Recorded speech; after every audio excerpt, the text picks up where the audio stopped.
Il faut mettre ça sur papier. Tu remets à un de nos diacres. Donc cela pourra me parvenir. Comme ça, pendant que nous avançons, on peut apporter la lumière là-dessus. Nous vivons un temps où les prophéties s'accomplissent.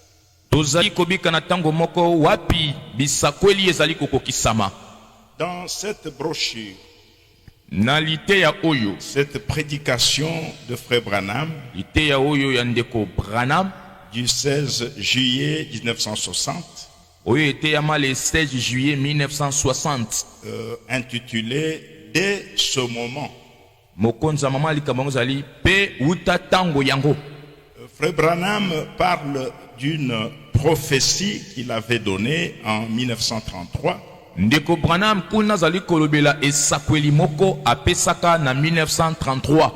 Il y avait le Seigneur lui avait montré des choses en vision. Kolo atalisaka ye makambo na nzela na limono. Et parmi ce qu'il avait vu, nakati ya makambo oyo ya monaki, il avait vu une femme. Amonaki mwasi moko. Donc, la montée d'une femme qui avait un grand pouvoir aux États-Unis d'Amérique. Et dans cette prédication, c'est la traduction Shekinah que j'ai ici,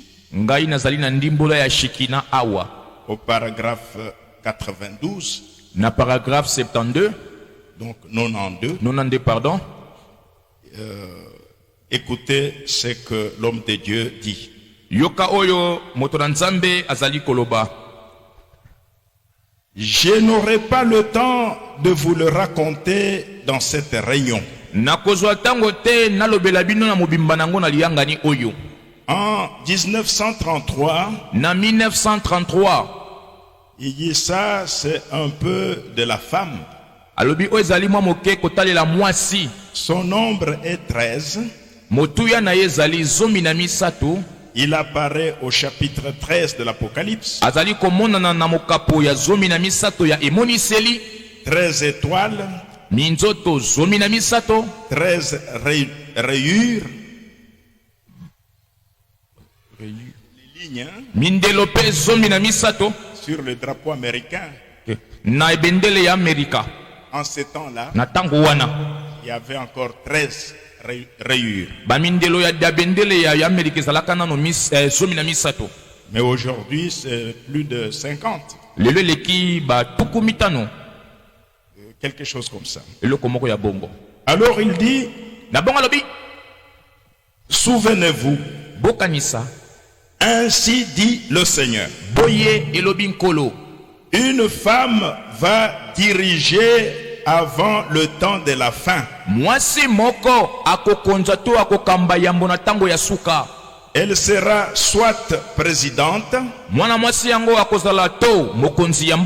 soit vice-présidente, soit ce sera l'église catholique en tant que femme. J'ai vu cela. Une grande femme. La nation s'inclinait devant elle. Il y en aura une avant le temps de la fin. Ainsi dit le Seigneur. Notez cela et voyez. Vous les jeunes gens, c'est-à-dire notez et voyez quand la chose arrivera. Voyez si cela va arriver. Si ce n'est pas le cas, je suis un faux prophète. Vous voyez? Parce que le ainsi dit le Seigneur dans la bouche d'un prophète majeur comme Frère Branham na monoko ya mosakoli ya monene lokola ndeko Branham ne peut pas faillir. ekoki kokweyisama te. Si ça faillit, soki yango ekweyisami, là il devient faux prophète. na tango wana ye akomi mosakoli ya lokuta. Mais Dieu nous a envoyé un vrai prophète. kasi nzambe atindela biso mosakoli ya solo. Tout ce qu'il a vu en vision, makambo maso asila komona na limono, c'est ainsi dit le Seigneur. ezali boye elobi nkolo. Donc les prophètes de la trempe de Frère Branham, na bongo mosakoli ya motindo ya bandeko Branham, comme tous ces prophètes majeurs de la Bible, lokola basakoli nyonso ya minene oyo bazwami na kati na Bibilia, Dieu veille sur eux. nzambe azali kosenzela likolo na bango. Il ne peut pas avoir une fausse vision. akoki kozwa limono ya lokuta te, Jamais. soko moke te. Dieu veille sur ce canal-là. nzambe asenzelaka likolo na nzela wana. Tout ce qui lui est montré, makambo nyonso oyo ye amonaka c'est la vérité. ezali solo. Voyez, bomoni et il avait annoncé ça, ye asilaka koloba yango, mais aujourd'hui, kasi lelo nous avons une vice-présidente aux États-Unis tozali na vice présidence to mokonzi oyo azali na nsima ya mokonzi ya liboso mwana mwasi kuna na États-Unis qui vient d'être élu là-bas bauti kopona ye kuna avec le président Joe Biden. elongo na mokonzi ya mboka oyo ya sika Joe Biden. Je crois que cette femme c'est Kamala na bandi ete mwasi yango kombo ezali Kamala Harris.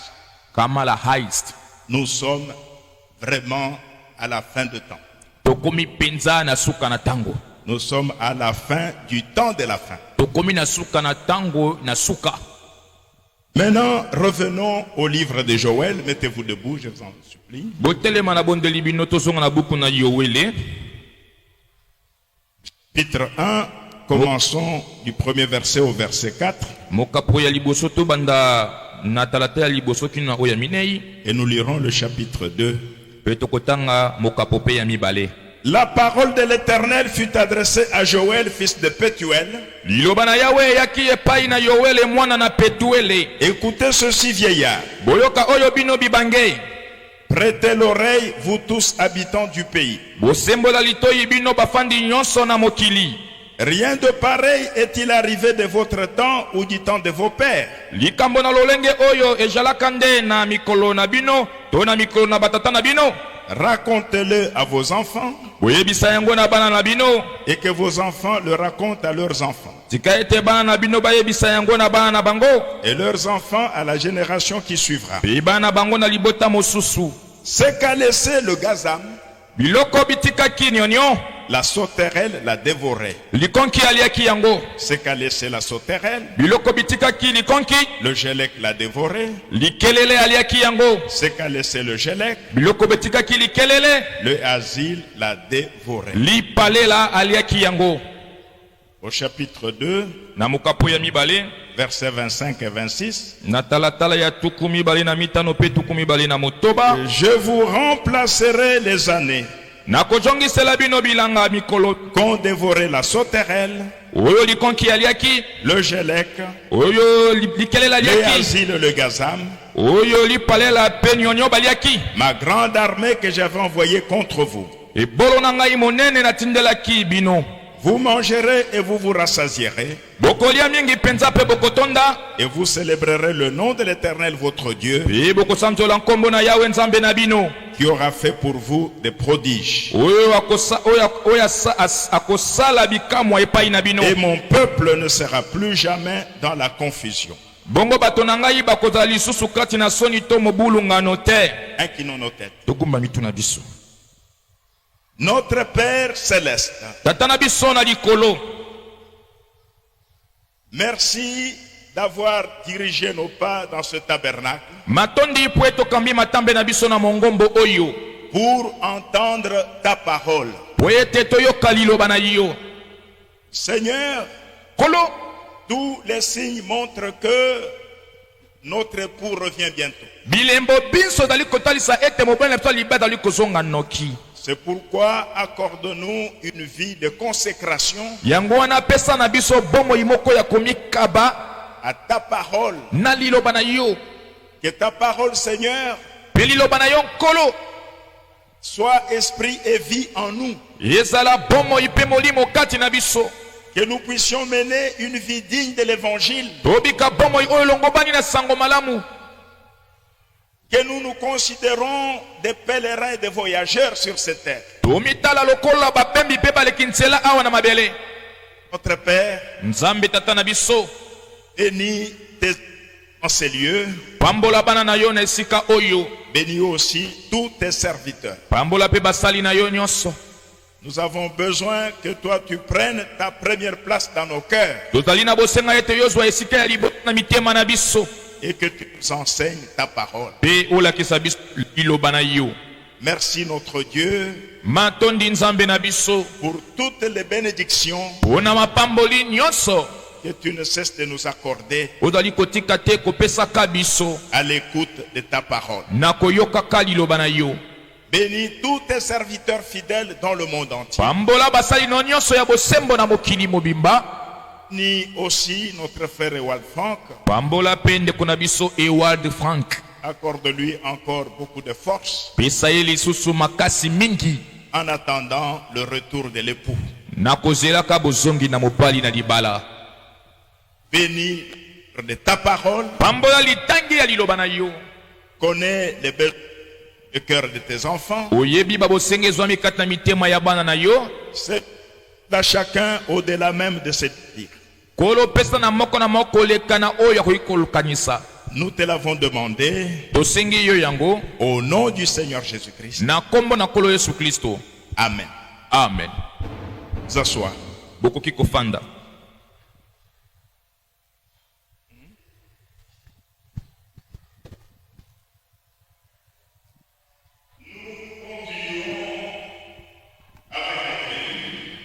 tozali kokoba na koyekola na biso bozongisami na nzete na mwasi na libala.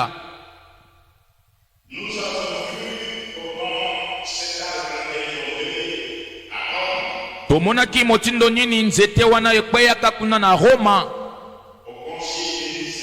na likita oyo ya Nise.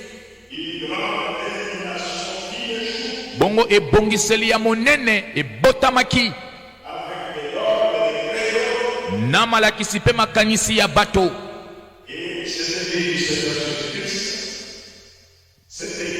Du Seigneur Jésus-Christ, bongo eklezia oyo na nkolo Yesu Kristo, l'arbre de l'épouse, nzete na mwasi na libala, elle fut complètement dévorée yango ebebisamaki na mobimba. et cet arbre est tombé. bongo nzete yango ekweyaki, Mais ses racines ne pouvaient pas mourir. kasi misisa na yango ekoki kobebisama te. Et Dieu avait fait la promesse, bongo nzambe apesaki elaka, je restituerai. na kozongisela, Je vous remplacerai toutes les années. na kozongisela bino bambula nyonso Qu'on dévorait la sauterelle, oyo likonki aliaki, le gélec, oyo likelela le aliaki, gazan oyo nyonyo aliaki, et le asile. mpe lipalela Je aliaki. vous remplacerai toutes les années. na kozongisela bino bambula nyonso wana, Je restituerai l'arbre de l'épouse. na kozongisela bino nzete na mwasi na libala.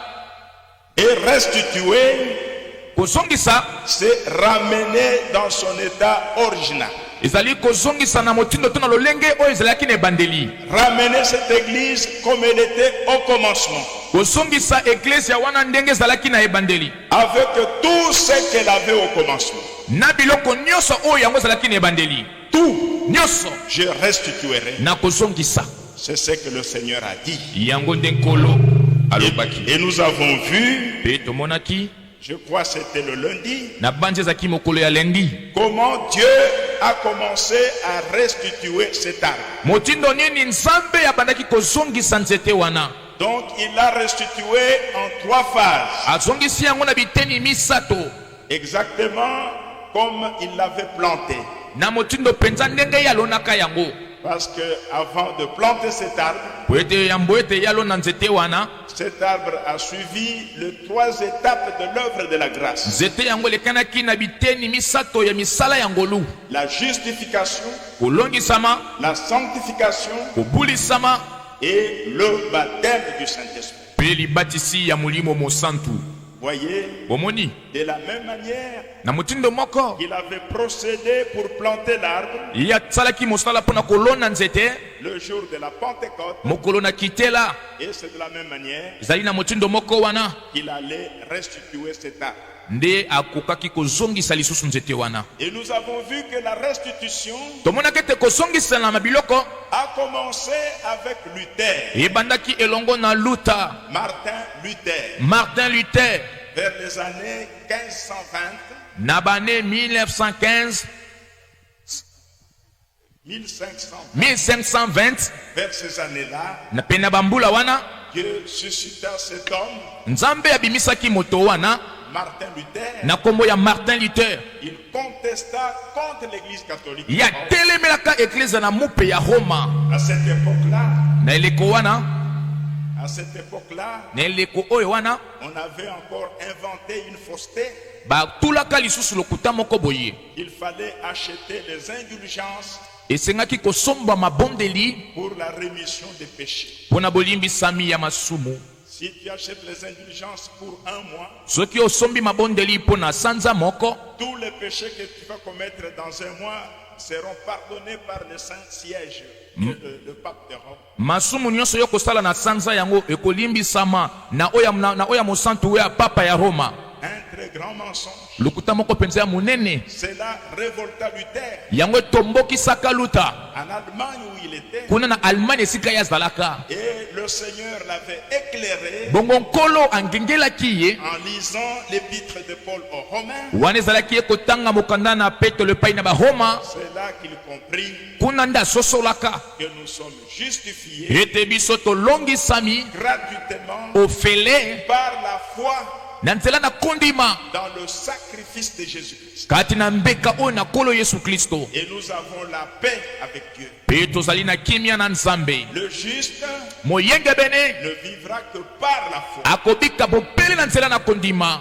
C'était la résurrection de l'arbre de l'épouse. ezalaki lisekwa ya nzete na mwasi na libala. C'était la restitution. ezalaki kozongisama ya nzete. Cet arbre a commencé à pousser. nzete yango ebandaki lisusu kokola. Il est sorti de la terre ebimi na mabele avec Martin Luther. elongo na Martin Luther. Et nous avons pris aussi l'exemple du plant de blé. mpe tozwaki ndakisa mopanzi ya ndenge nzete na bule ekolaka. Le Seigneur étant aussi le grain de blé kolo kozalaka mpe mbuma na bule qui était tombé en terre. oyo ekweyaka na mabele. De la même manière, na motindo moko wana le Seigneur est tombé en oyo terre kolo akweyaki na mabele en tant que grain de blé. kozalaka mbuma na bule.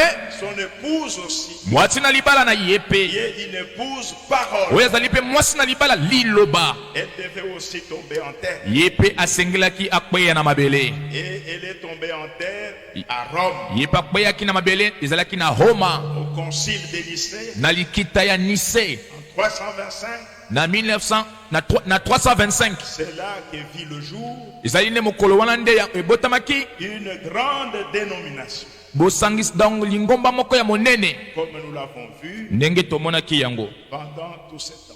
na ntango nyonso oyo. Vous voyez? bomoni Et l'épouse était tombée en terre. mwasi na libala akweyaki na se na mabele. Tous les chrétiens furent exterminés bakristo nyonso babomamaka par cette église de Rome, na nzela na eklesa oyo na Roma sans miséricorde. kozanga mawa. Tous ceux qui s'opposaient à sa fausse doctrine bato banso batelemelaki lakisi ya mabe ya lokuta devaient le payer de leur vie. eselaki babomama. Mais Dieu avait dit, kati Nzambe alobaki je vais restituer. nakozongisa. Comme le Seigneur lokola nkolo était mort akufaka et Dieu avait dit, mpe Nzambe alobaki en 3 jours, na mikolo je misato le reverrai. nakotombola ye lisusu. Et de la même manière, na motindo moko wana l'église épouse, eklesa mwasi na libala en tant que grain de blé, kozalaka aussi, mbuma ya bule mpe lokola elle devait être restituée esengelaki ye mpe azongisama en 3 phases. na biteni misato. C'est ainsi qu'avec Luther, yango wana elongo na Luther ce grain mbuma wana est sorti ebimaki sous forme d'une feuille. lokola likasa. Vous voyez? bomoni Et la vie du grain, bongo bomoi oyo ya mbuma la vie de la parole, bomoi ya liloba a germé etoaki dans cette feuille-là. na lokasa wana. Et cette feuille-là, Pe lokasa yango c'était Martin Luther. ezalaki Martin Luther. Le juste vivra par la foi. Moyenge bene akobika na nzela na kondima. Et cela continue à pousser. Yango ekobaki kokola. Dieu a suscité d'autres serviteurs. Nzambe abimisaki basali misusu. Il y a eu des hommes comme Jean Calvin ezalaki na basali lokola Jean Calvin qui a commencé à enseigner sur la prédestination. oyo bandaki kolakisa likolo na kopona mayambo. Donc la feuille continuait à pousser Na bongo likasi ezalaki kokola jusqu'à former les grettes, kino yango esala à former l'épi. esala mokokoli wana.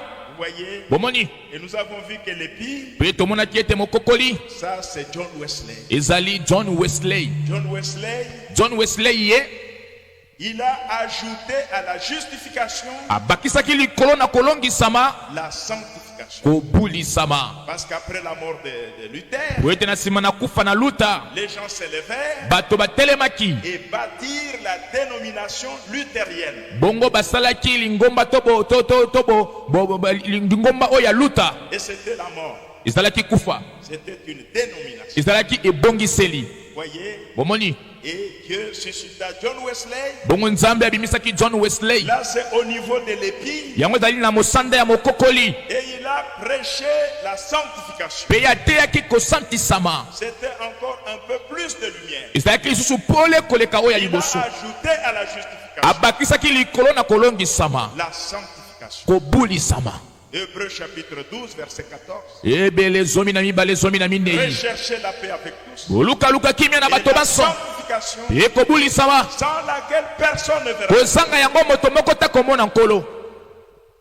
Mais après la mort, kasi na nsima ya kufa ya John Wesley des hommes charnels bato ya nzoto à l'esprit religieux, na molimo na bosambeli ils bâtirent la dénomination méthodiste. batongaki ebongiseli ya bamethodiste. Nous sommes des méthodistes. biso tozali bamethodiste. Ils bâtirent des écoles batongaki baetelo pour former leurs pasteurs. mpona kobongisa to kosala babateli mpata na bango. Vous voyez, Bomoni on devait leur donner un enseignement intellectuel. esengaki bapesa bango lilakisi moko ya bongo. Dieu n'est pas dans les concepts intellectuels. nzambe azali kati na makanisi ya bongo te. Dieu est le Dieu de sa parole. nzambe azali nzambe ya liloba na ye. Dieu révèle sa parole par son esprit. nzambe azali kofungola liloba ye na nzela molimo na ye. Vous voyez, Bomoni et ils sont morts. mpe bakufaki Et ils bâtirent la dénomination méthodiste. batongaki ebongiseli ya Et bamethodiste c'était la mort. mpe yango ezalaki nde kufa. Vous voyez, Bomoni alors Dieu suscita le mouvement de Pentecôte na bongo nzambe abimisaki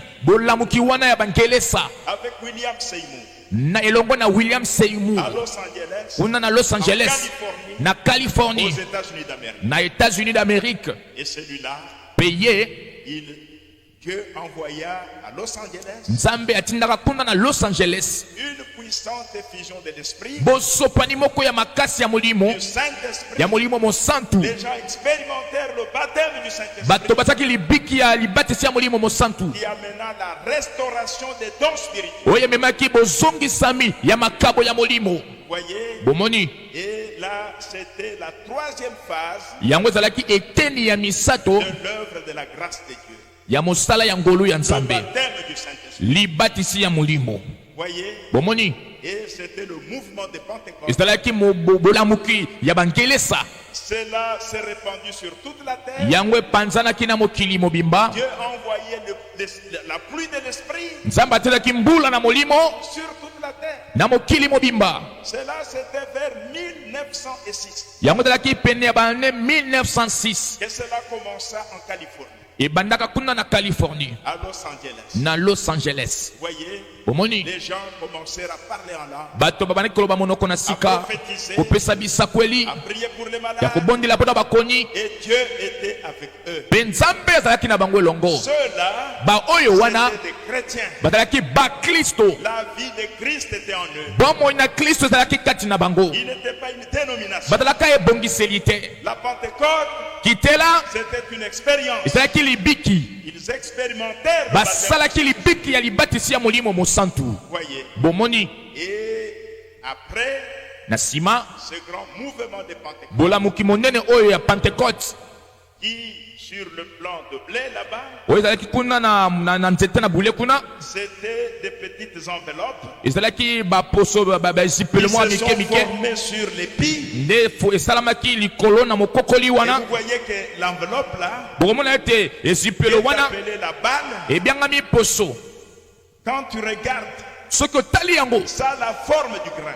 eza na mololo ndenge ya poso ya Mais à mbuma l'intérieur, c'est vide. nzoka kuna na kati ezali pamba Mais la vie était dans la balle. nzoka bomo ezalaki nde na poso wana C'était ça le mouvement de Pentecôte. yango nde ezalaki bolamuki na bangelesa Vous voyez? bomoni Mais après, nde na nsima ce mouvement de Pentecôte, na nsima bolamuki ya bangelesa wana il y a eu des hommes, ezalaki na bato toujours à l'esprit religieux, ntango nyonso na molimo na bosambeli qui n'avaient pas le Saint-Esprit, bazalaki na molimo mosantu te qui n'étaient pas dans le même esprit, bazalaki na molimo moko te avec William Seymour, na william seymour qui avait expérimenté la véritable Pentecôte. oyo asalaka libiki ya solosolo ya nkitela Ils ont bâti des organisations bango batongaki bibongiseli bisika biso des dénominations pentecôtistes. bibongiseli ya bangelesa Vous voyez, bomoni les gens se sont levés. bato batelemaki C'est comme je le disais l'autre jour. ndiye nde aza koloba bango mokolo elekani C'était à l'époque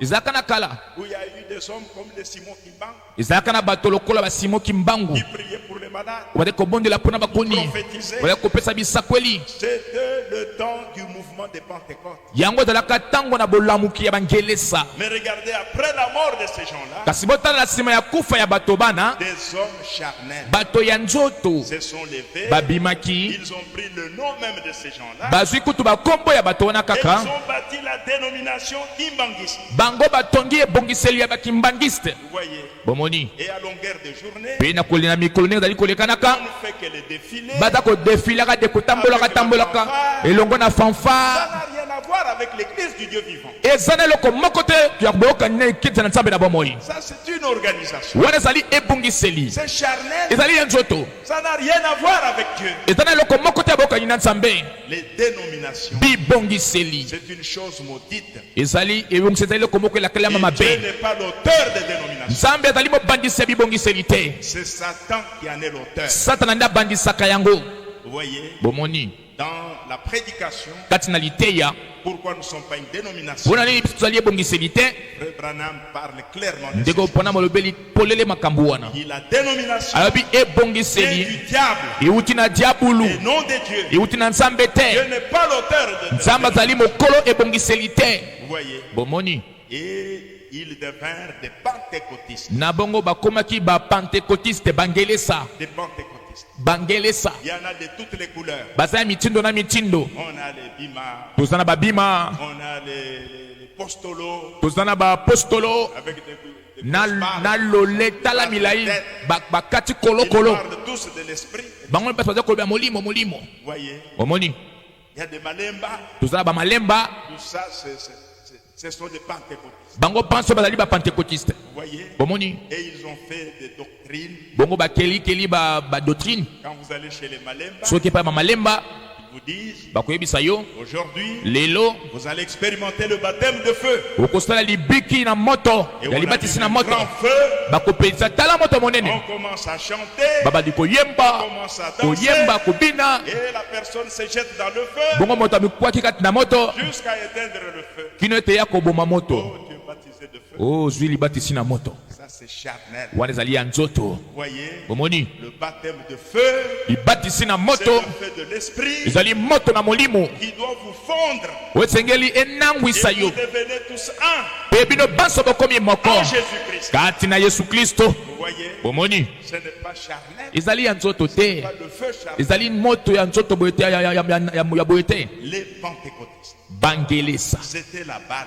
batalaka nde poso Et regardez, mpe botala dans le processus de développement na bokoli ya nzete na bule du blé, ya bule pendant qu'il monte, wana yango ezali kokola la vie ne retourne pas en bas. bomo ezali kozonga na se te Pour toutes les céréales, c'est comme ça. mpona banzete nyonso ya bamasangu nyonso bomo ezongaka na nsima te La vie est passé par là Bomo elekeli wana autrefois, tala mais après, na sima tout doit sécher. nyonso na sima esengeli kauka. Tout devient dénomination. Nyonso ezali kokoma ebongiseli. Vous voyez? Bomoni. Mais la vie monte vers le haut, Kasi bomo ezali komata likolo vers la perfection. na kokendaka na kobonga be. Et là, c'était les pentecôtistes. Wana ezalaki bangelesa. Et sur notre arbre Pe na nzete na biso de l'épouse, na mwasi na libala chaque fois, mbala nyonso il y avait des branches ezalaki na babitape avec le terre. elongo na Il y luta avait des branches. babitape Il y avait ezalaki la vie. bomo ezalaki Mais kasi cet insecte destructeur nyangala kata o a mopunzi poursuivi les branches alandeli babitape wana et les a tous détruits. pe abebisaki yango nyonso Et tout a séché. pe nyonso ekaukaki. Nous sommes des luthériens, O tozali bato na nous luta sommes des presbytériens, tozali c'était bapresbytérien des dénominations. ezalaki Et bibongiseli Dieu, en voyant cela, pe nzambe na komonaka yango il a émondé son arbre. akatikati Il bitape a wana coupé toutes ces branches qui ont séché. akatikati bitape wana ekaukaki Vous voyez? bomoni Et l'arbre a continué. pe nzete ekolaki ekobaki kokola Parce que Satan, po ete satana le démon, demona ne peut plus encore arrêter les processus. akoki lisusu kotelemisa bokoli wana te. Dieu a dit, je restituerai. Nzambe alobaki na kozongisa Il faut que cela arrive jusqu'au bout. yango esengeli eko bakilo na suka. C'est ainsi qu'il y a eu les méthodistes, Na motindo wana nde bamethodiste Avec John bazalaki Wesley. elongo na John Wesley avec la sanctification. elongo na kobulisama. Mais quand ils devinrent des méthodistes, Ntango bango bakomaki bamethodiste c'était la mort. ezalaki nde kufa, Les branches ont séché bitape ekaukaki. et Dieu a coupé. Bongo Nzambe akataki yango bitape nyonso wana ya Wesley oyo bamethodiste Qui étaient devenus des dénominations. oyo ekomaki Et bibongiseli. l'arbre a continué. Nzete ekobaki Et il y a eu le mouvement de Pentecôte. na nsima bolamuki na bangelesa eyaki. Dieu était avec eux, Nzambe azalaki na bango elongo avec les dons spirituels, na makabo ya molimo le baptême de l'esprit. libatisi na molimo. Vous voyez? Bomoni Mais après, nde na nsima ils devinrent des dénominations. bakomaki ebongiseli Ils s'organisaient. bamibongisaki Ils hiérarchisèrent leurs églises. bakomi na bakonzi na bangamba na eklesa na bango. Vous voyez? Bomoni Et chacune a son quartier général. moko na moko azali na kije na ye esika ya kotalela Et ils sont morts. mpe bakufaki. Et Dieu a coupé toutes les branches pentecôtistes. Bongo Nzambe akataki bitape nyonso ya bangelesa. Nous sommes des pentecôtistes. O tozali bato na bato bangelesa, Nous sommes des bima. tozali ya bima, Nous sommes ceci. tozali boye. Dieu a coupé tout ça. Nzambe akati nyonso Et wana cet arbre mpe nzete a yango continué à pousser. ekobaki kokola. Vous voyez? Bomoni Et c'est vers le sommet. ezali nde kuna na songe likolo, C'est là ezali nde kuna que Dieu nde Nzambe envoie un prophète. atindi mosakoli moko, William Marion Branham. William Marion Branham. Dieu avait promis Nzambe alakaki dans Malachie 4 kati na malaki ya minei au verset 5. na talatala ya mitano, Voici, tala je vous enverrai Élie le prophète. nakotindela bino Eliya mosakoli, Il ramènera le cœur des enfants akozongisa mitema ya bana au cœur des pères. epai na mitema ya batata, Il ramènera la foi des enfants, akozongisa kondima ya bana le cœur des enfants de Dieu. motema na bana na Nzambe, Il les ramènera akozongisa yango à la foi de leur père les apôtres, na kondima ya batata na bango bantoma, à la foi apostolique. na kondima ya bontoma. Et la foi apostolique, Bongo kondima ya c'est bantoma la foi dans la Bible. ezali kondima na Bibilia, Ça sera un retour à toute la parole de Dieu. ekozala bozongi na liloba nyonso ya Nzambe. La parole vient au prophète. Liloba ezali koya epai na basakoli. Vous voyez, Bomoni William Aaron Branham, William Marion Branham lui, il est venu ye ayaki avec toute la Bible. na Bibilia ya mobimba. Vous voyez. Bomoni Et dans le plan de blé, na bokoli ya nzete ya bule là, c'est la formation du grain wana ezali sasa yepi kosalama ya mbuma dans l'enveloppe. kati na ebombele to Quand poso. le grain commence à se former, Tango bul mbuma ebandi kosalama ça c'est le message du temps de la fin. wana ezali sango na tango na Le suka, message biblique du temps de la fin. sango na Bibilia ya tango na suka. C'est le retour Ezali bozongi au grain original. ya mbuma oyo ezalaki na Le ebandeli, grain qui est tombé en terre, mbuma oyo ekweyaka na mabele, le grain original, mbuma oyo ebandeli. quand vous regardez, Soki botali c'est le retour du même grain. ezali bozongi na mbuma moko wana, Le même grain mbuma moko wana se forme au sommet ezali kosalama kuna likolo na songe dans l'enveloppe kati na poso qui est la balle. oyo ezali bal poso. Et plus le grain mûrit, Wana mbuma tokona ezali kokola la balle sèche. poso ezali kokauka. Et la balle dégage le grain. bongo poso ezali kotika nzela na mbuma Rejette le grain. ezali kobimisa mbuma Et dans cet âge, na eleko oyo Laodicée, elaodikia l'âge pentecôtiste, ekeke na bangelesa quand vous lisez dans Apocalypse 3, soki botangi kati na emoniseli misato le Seigneur dit, nkolo alobi voici je me tiens à la porte talani natelemi na ekuke et je frappe. mpe nazali kobeta. Il est en dehors de l'église de Laodicée, ye azali libanda na eklesa ya de laodikia l'église pentecôtiste. eklesa na bangelesa Dans tous les autres âges, na bikeke nyonso elekanaki il marchait, azali kotambola il était dans l'église. azali kati na eklesia Mais dans l'église de Laodicée, kasi na kati na eklesia na dans laodikia l'église pentecôtiste, na eklesa na le bangelesa Seigneur est mis à la porte. nkolo atiami na ekuke Il est en dehors, azali libanda à la porte de l'église, na ekuke ya eklesia et il frappe.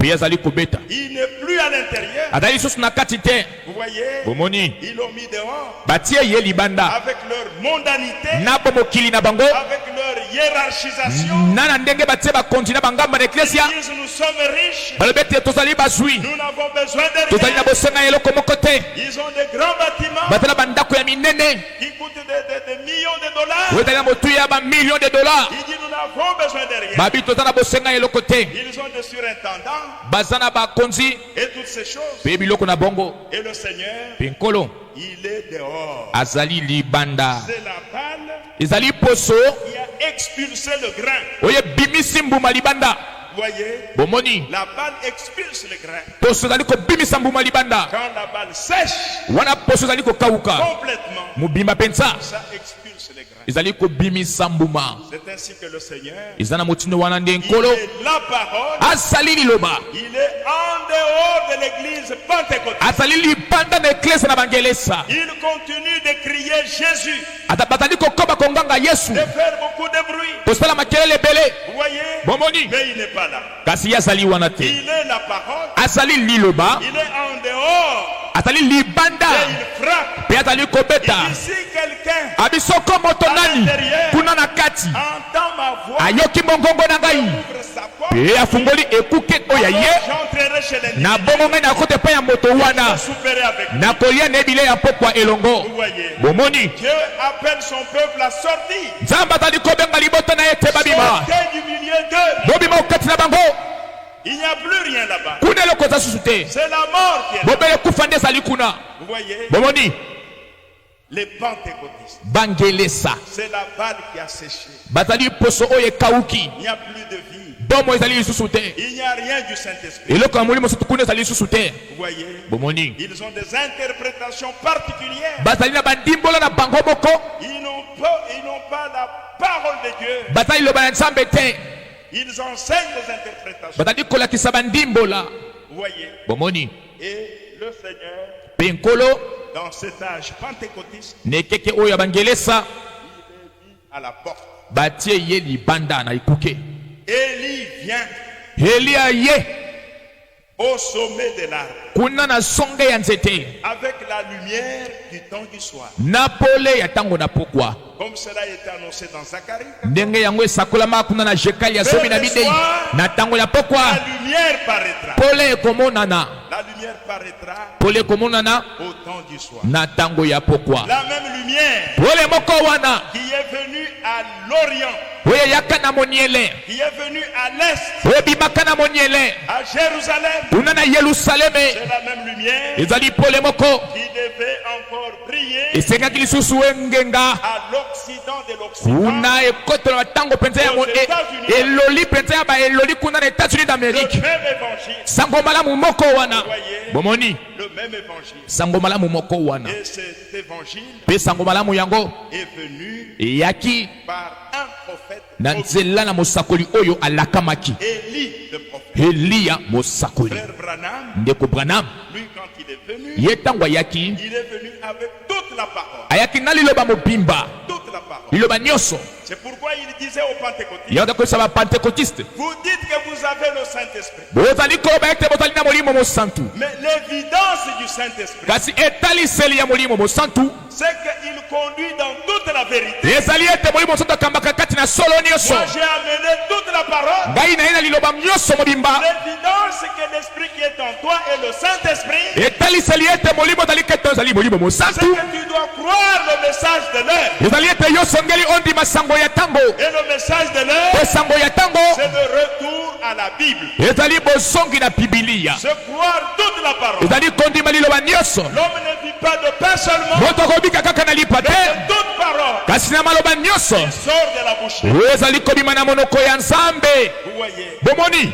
il les a trouvés akutaki bango avec des dons spirituels. kati na makambo ya Mais molimo Élie, lui, kasi eliya ye quand il vient, ntango azali koya il la ramène sur la scène azali komema kati na mosala le Seigneur Jésus-Christ, nkolo yesu kristo le même hier, aujourd'hui, éternel. lolenge mokolo biloleki lelo mpe seko na seko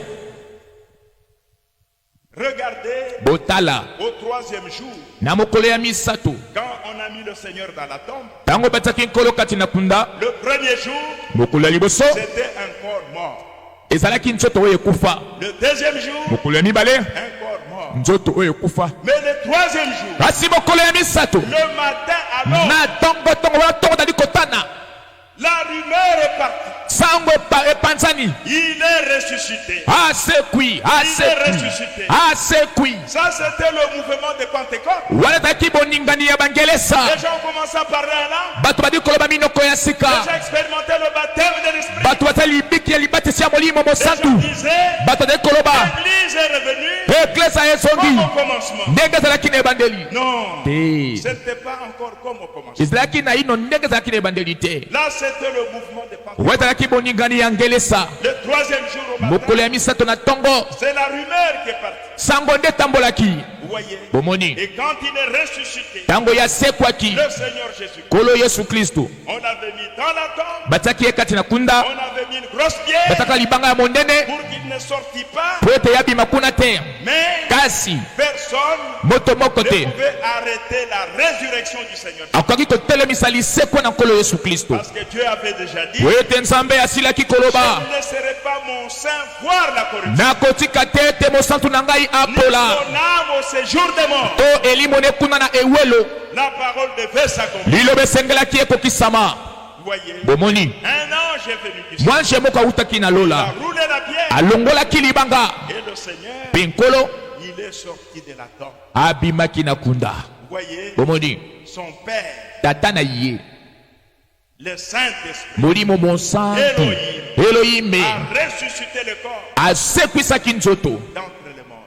kati na bakufi Vous voyez, bomoni et il est sorti de la tombe. mpe abimaki na kunda Et ce matin-là, mpe na ntongo wana Marie de Magdala maria de magdala était partie là-bas akendaki kuna et pour embaumer le corps. mpo na kosopa mwa kisi likolo na nzoto Et quand elle est entrée dans la tombe, ekomaki akotaki kuna na kunda il y avait un ange amonaki mwanje moko là où wana était la tête du Seigneur, na motu esika un motu ya autre ange là où étaient les pieds. mosusu na ngambo ya moto mosusu ngambo ya makolo Il n'est plus ici. bayebisi ete azali lisusu awa te Donc elle pensait qu'elle avait affaire aux hommes normaux. ye aza kobana ete azali kosulani na bato lokola biso boye Et quand elle est sortie, ntango yabimaki elle voit un monsieur. amoni mwana mboka moko Il lui dit, monsieur, abine mwana mboka Seigneur, kolo est-ce que c'est toi qui l'as emporté? yo ndo omemi nzoto ya nkolo na Où est-ce ngai que vous l'avez mis? botie ye wapi Et cet homme moto wana regarde Marie. atali malia Il appelle abengi ye Marie. abine malia Elle a sursauté. ya sutuki Il dit Rabouni. abi rabuni Et elle a directement compris que c'était le Seigneur. asosolaki mbala moko ezalaki nkolo Et elle voulait toucher le Seigneur. ye alingaki komama to kosimba Le nkolo Seigneur lui dit, ne me touche pas. nkolo alobi na ye mama ngai te sasa yipi Je ne suis pas encore monté vers mon Père, na mati na yo te epai na tate na ngai votre Père, oyo azali mpe tate na bino mon Dieu. epai na nzambe na ngai oyo azali mpe nzambe na Ne bino me touche pas. kosimba ngai te Et Marie ne l'a pas touché. bongo malia asimbaki ye te Et il a dit à Marie, alobi na malia va dire à mes frères, kende koyebisa bandeko na ngai je monte vers mon Dieu, na mati epai na nzambe na ngai votre Dieu. oyo azali mpe nzambe na bino epai na tata na ngai oyo azali tata na bino Voyez, omoni et le Seigneur mpe Penkolo ce matin-là, na tongo wana il est monté. amataki likolo. Il est monté Amataki likolo. en tant que souverain sacrificateur. Kozalaka nganga nzambe monene. Avec son propre sang. Na makila na ye moko. Et ce matin-là, Pe na tongo wana tous ceux qui étaient ressuscités, banso oyo basekwaki les saints de l'Ancien Testament, basantu ya bokani ya kala qui sont apparus à plusieurs à Jérusalem. oyo bamonanaki epai na bato ebele kuna na yelusalemi. Et quand le Seigneur monta, Pe ntango nkolo azalaka komata il amena les captifs. amemaki bango bazalaki bakangami amemi bango Il est monté avec eux. abutaki elongo na bango Il est monté, amataki il est parti akendaki en tant que souverain sacrificateur. kozalaka nganga nzambe monene Avec son propre sang. na makila na ye moko. Le sang n'a pas séché. Makila ekawukaki na mabele Dieu te. est Dieu. Nzambe azali Il nzambe a tout récupéré. azwaki nyonso. En tant que souverain sacrificateur, kozalaka nganga nzambe il monene ne pouvait pas aller dans le lieu très saint, akoki kokende esika lekibule te dans le ciel, kuna na lola les mains vides. maboko pamba Non, il fallait le sang. te esengelaki ekende na makila Le sang précieux de l'agneau. makila ya motuya ya mwana mpate Il est monté avec ça. amataki na yango. Lisez le livre, l'épître aux Hébreux. botanga mokanda ya baebele Il a traversé akatisaki avec son propre sang. na makila na ye moko mpenza. Vous voyez? bomoni Et il est allé dans le lieu très saint, ye akendaki na esika oyo eleki dans bule le ciel même. na lola kutu mpenza. Et c'est là qu'il est allé asperger le sang kuna nde akendaki kosopa makila sur le trône de miséricorde, likolo na ngwende na mawa au-dessus des lâches, likolo na sanduku dans le lieu très saint, kuna na esika eleki bule dans le ciel. kuna na lola Ce que Moïse avait fait, oyo mose asalaka c'était en imitation du véritable. ezalaki na komekolaka oyo ya solo Ce qu'il avait vu dans le ciel, oyo amonaka kuna na lola c'est ce qu'il a fait sur la terre. yango nde asalaka na mabele. Mais là-bas, kasi kuna c'est le véritable. ezalaki oyo ya sikisiki oyo ya solo Très saint. lesika oyo eleki bule Et c'est là qu'il a aspergé le sang. kuna nde asopaki makila. Le trône de miséricorde, ngwende na mawa c'est au-dessus des lâches. ezali likolo ebonga na mawa ezali Propitiatoire. ezali ebonga na mawa. Et maintenant, le soir, kasi na sasa epi na pokwa il est revenu sur la terre. azongaki na mabele Il était monté le matin abutaki na tongo et le soir, il est revenu. mpe na pokwa azongi. Vous voyez, bomoni pendant qu'ils étaient rassemblés, wana bayekoli bayanganaki toutes les portes fermées, bikuke nyonso ya kokangama il est entré. ye akotaki Que la paix soit avec vous. alobi tika ete kimi ezala na bino. Et quand ils l'ont vu, wana bamonaki ye ils ont eu peur. babangaki Ils croyaient voir un esprit. babandaki bamoni molimo elima Mais Jésus leur dit, kasi yesu ayebisi c'est bango bien moi. ezali mpenza ngai C'est bien moi. ezali mpenza Un ngai. esprit molimo n'a pas de chair, ata na mosuni te n'a pas des ata na os, mokuwa te comme vous voyez que j'ai. ndenge bozali komona ngai nazali na yango. Avez-vous à manger? bozali biloko kolia Oui, nous avons un peu de poisson, iyo tozala mwa mbisi moke un awa peu de miel. mwa mafuta na nsoi moke awa Donnez-moi ça. bopesa ngai yango alobi na bango Ils l'ont bongo donné. bapesi yango Il a mangé. aliaki. Vous voyez? bomoni Avec ce corps-là, na nzoto wana ce corps glorifié, nzoto wana ya nkembo on peut manger des choses naturelles. okoki kolia biloko ya mokili boye. Donc c'est un corps ezali nzoto moko à la fois naturel et surnaturel. ezali na mbala moko nzoto moko ya mokili boye mpe mbala moko eleki bososoli na bato portes étaient fermées. po ete bikuke nyonso yaki ya Il kokangama est entré. kasi ye akotaki C'est un corps surnaturel. ezali nzoto eleki bososoli na moto Et il a mangé des choses naturelles. mpe ye aliaki biloko na bato Pour leur dire, mpona koyesa bango c'est bien moi. ezali mpenza ngai Je suis revenu à la vie. nazongi na bomboi. Vous voyez, bomoni je suis revenu à la vie. nazongeli bomboi. Et pendant 40 jours, mpe na kati na mikolo tuku minei il leur apparaissait azali komonana epai na bango et il s'entretenait avec eux. mpe azali kosololaka na bango. Vous voyez, bomoni et à la fin des 40 jours, na nsima ya mikolo tuku minei là à Bethanie, kuna na betani au-delà du Jourdain, koleka yaladene c'est là qu'il a pris rendez-vous avec eux. kuna nde akutanaki na bango. Et quand ils sont venus, ntango bango bayaki d'autres doutaient, est-ce que c'est lui? basoda kobeta ntembe ezali mpenza ye to ye te C'était bien lui. iyo ezalaki mpenza ye. C'est alors qu'il leur dit, na ntango alebisi bango ne vous éloignez pas de Jérusalem. bokende mosika na yelusaleme te Attendez à Jérusalem. bozela na yelusaleme Jusqu'à ce que kino ete vous soyez revêtus bolatisama la puissance d'en haut. na nguya ya likolo Alors vous serez mes témoins. na bongo bokozala bandengeneke na ngai. Pendant qu'il leur parlait, wana azali kosolola na bango alors ils l'ont l'ont vu monter. bamonaki ye konetwa Il a commencé à monter. abandi kobuta likolo abuti Et il regardait wana bale kotala ye jusqu'à ce que la nuée kino te lipata l'a dérobé à leurs yeux. ezipikaki ye na miso Et na ils ne bango voyaient plus. mpe bazali su komona ye te Mais il continue à regarder. kasi baleka kotala likolo Alors 2 anges sont na bongo bange babale et bakitaki leur ont dit, mpe bayebisi bango hommes de Galilée, bato na galilai pourquoi continuez-vous à regarder au ciel? mpona nini botikali kotalaka kuna na likolo Et Jésus yesu moko oyo a été enlevé oyo anetwamaki au milieu de vous, na kati na bino reviendra de akozonga la même manière na motindo moko que vous l'avez vu ndenge bino bomoni ye maintenant au ciel. kokendaka na lola Il est monté amataki avec un corps glorifié, na nzoto ya nkembo un homme, moto vous voyez, bomoni entièrement un homme. na mobimba mpenza moto Il reviendra akozonga entièrement un homme. kozalaka mobimba moto Vous voyez, moni et c'est ce retour ezali nde bozongi wana que nous attendons. nde tozali kozela Et il est allé mpe akendaki jusque dans le ciel.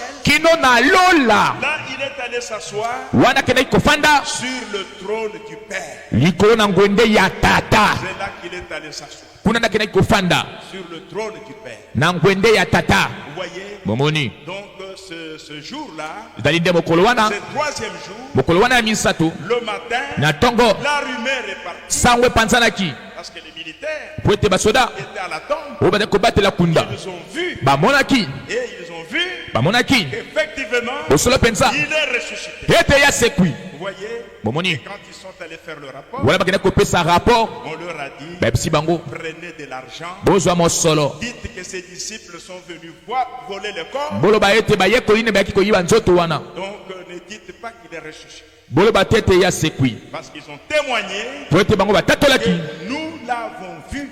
po ete biso La tomoni tombe ye est vide. nkunda ezali Il est polele ressuscité. ye asekwi Nous sommes tombés comme morts. tokweyaki kalmakalaki Alors on leur a donné de l'argent. na bongo bapesaki bango mbongo Voyez. bomoni Mais avec cet argent, na mbongo wana ils sont rentrés chez eux. bazongi epa na bango Ils disent, madame, madame voilà ce qu'on nous a donné. tala mbongo bapesi biso Beaucoup d'argent comme ça. mbongo ebele boye Comment ça? ndenge nini Qu'est-ce qu'il y a eu? nini yango Il dit, attention, abi shh, il faut garder le silence. bomba sekele Il est ressuscité. asekwi Mais kasi ne dites à personne. koyebisa moto te keba La femme va chez la voisine. mwasi akepa moninga na ye mopanzi La voisine, moninga na nga mopanzi ya ndako elle lui dit, ayebisi ye maman, mama il est ressuscité. asekwi Mais ne dites à personne. kasi yo koyebisa ngo moto te La rumeur a circulé partout. sango etamboli bisika biso Là, c'était le matin wazalaki na ntongo avec le mouvement des Pentecôtes. na bolamuki na bangelesa Vous voyez, bomoni avec les parlers en âme, na koloba ngo monoko ya sika avec les prophéties, na bisakweli on disait, bazali koloba il est ressuscité. asekwi Il est le même hier.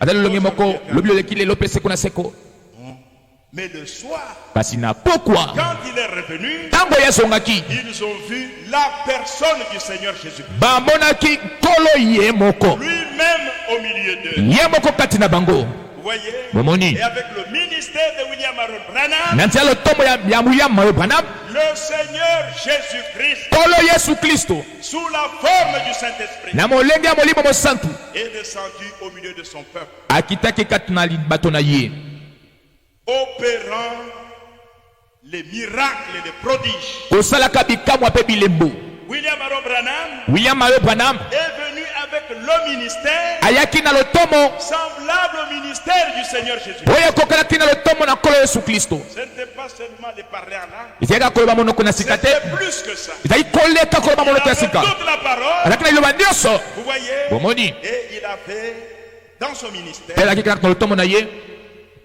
Jean chapitre 5 verset 19, yohane mokapo ya mitano talatala zomi na était libwa accompli. ekokisamaki Jean 14, 12, yohane zomi na minei zomi na accompli à mibale la lettre. ekokisamaki mpenza ndenge Dans Jean ekomami 5, 19, na yohane mitano zomi na libwa yesu azali koloba le Fils mwana ne peut rien faire de lui-même. Ce qu'il voit le Père faire, c'est ce qu'il fait également. Vous voyez, le Père lui montrait des choses en vision. Et ce qu'il lui montrait, c'est ce que le Seigneur Jésus faisait. Vous voyez, et le frère Branham, le Seigneur Jésus-Christ, présent dans la salle, présent dans les campagnes et partout, lui révélait les choses en vision. Et ce qu'il voyait, il prononçait ainsi dit le Seigneur, et la chose s'accomplissait. Un jour, pendant qu'il priait pour les malades, une jeune fille est venue. Elle n'avait jamais porté le soulier. Elle avait les pieds courbés comme ça. Elle marchait sur les revers des pieds. Et quand elle est arrivée, avant d'arriver, elle est allée au magasin. Elle a acheté une paire de souliers. Des jeunes filles de son âge. Elle est partie à la réunion. Frère Branham priait. Et elle est venue pour qu'il prie pour elle. Mais il était en train de prier pour les autres. Il lui a dit, ma fille, va d'abord t'asseoir. Elle est allée s'asseoir. Et quand il a terminé, le petit frère de frère Branham, Howard Branham, venait vers le prophète. Venait vers le frère Branham. Et pendant qu'il venait, frère Branham le regarde. Il dit, Howard, je n'ai pas oublié. Je n'ai pas oublié. C'était quoi? Le discernement des pensées de Dieu. Il venait lui rappeler pour la jeune fille. Il lui a dit, je n'ai pas oublié. Vous voyez? Et il a dit, ma fille, ma soeur, tu peux maintenant venir. Elle est venue avec sa paire de souliers. Il a regardé. Il dit, je vois que tu as la foi. Au nom de Jésus-Christ.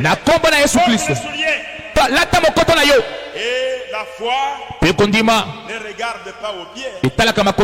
La foi vient de ce qu'on entend. Elle a obéi. Et elle a pris un soulier. Le Saint-Esprit a redressé les pieds. Elle a pris l'autre. Elle a avancé. Dieu a redressé les pieds. Elle a porté. Et elle a commencé à sauter. Oh, gloire à Dieu. Vous voyez, un jour, frère Branham, c'était dans une grande campagne. Il y avait beaucoup de gens. Et beaucoup de gens ne connaissaient pas. Alors on est allé le prendre parce qu'une ambulance venait d'arriver avec un mort. Et on l'a pris. Il a traversé la foule. Vous ne le connaissez pas.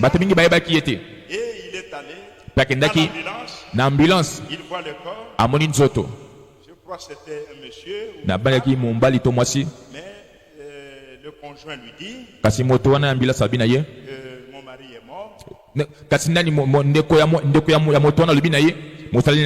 La femme, il est mort. Et frère regarde. Dieu donne une vision.